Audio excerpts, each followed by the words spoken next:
नमस्कार। बंगाल के चुनाव हो गए और आईपैक के उस फाउंडर डायरेक्टर को जिसको चुनाव से पहले ईडी ने गिरफ्तार किया था, आज उसको बेल मिल गई और बेल भी लोअर कोर्ट से, जो कि मैंने कभी नहीं सुना कि ईडी की बेल लोअर कोर्ट से मिल जाए।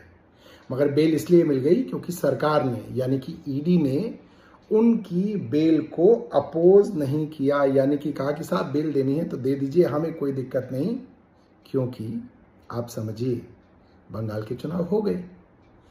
आईपैक जो पिछले कई वर्षों से बंगाल के चुनावों के लिए ममता बनर्जी की पार्टी तृणमूल कांग्रेस को तैयारी करा रही थी, जिनके पास सारी स्ट्रैटेजी थी, जिनके पास सारी प्लानिंग थी, जिनके पास एक एक कैंडिडेट के प्रोफाइल थे, एक एक कॉन्स्टिट्यूएंसी में कैसे जीतेंगे उसके लिए व्यू रचना थी, उसके ऊपर चुनाव से कुछ दिनों पहले छापा मारा जाता है, ऑफिसों में छापा मारा जाता है, उनके फाउंडर और डायरेक्टर को गिरफ्तार कर लिया जाता है ईडी द्वारा और लोगों को भी पूछताछ के लिए बुलाया जाता है। इतना प्रेशर बनाया जाता है कि बताया गया है कि आईपैक ने अपने ज्यादातर काम करने वाले एम्प्लॉयज को छुट्टी पे भेज दिया कि वो तृणमूल कांग्रेस का काम ना कर सकें। और उसके बाद जब चुनाव खत्म हो गया, कल चुनाव खत्म हुआ और आज ईडी के डायरेक्टर को, माफ कीजिएगा, आईपैक के डायरेक्टर फाउंडर को बेल मिल गई।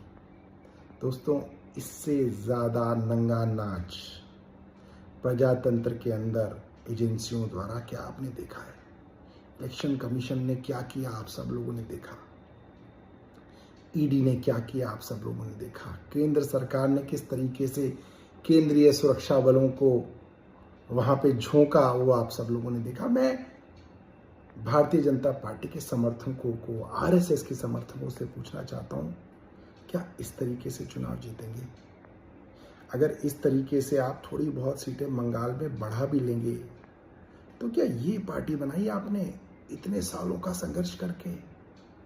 ऐसी पार्टी जो एक चुनाव में सीट बढ़ाने के लिए कुछ भी करने के लिए तैयार है, क्या बचा? इतनी बेशर्मी, इतनी नंगाई, पार्टी विद अ डिफरेंस, क्या बचा? सोचिए। भारतीय जनता पार्टी में जो सत्ता भोग रहे हैं वो नहीं सोचेंगे, क्योंकि वो तो सत्ता भोग रहे हैं, उनके बच्चे सत्ता भोग रहे हैं।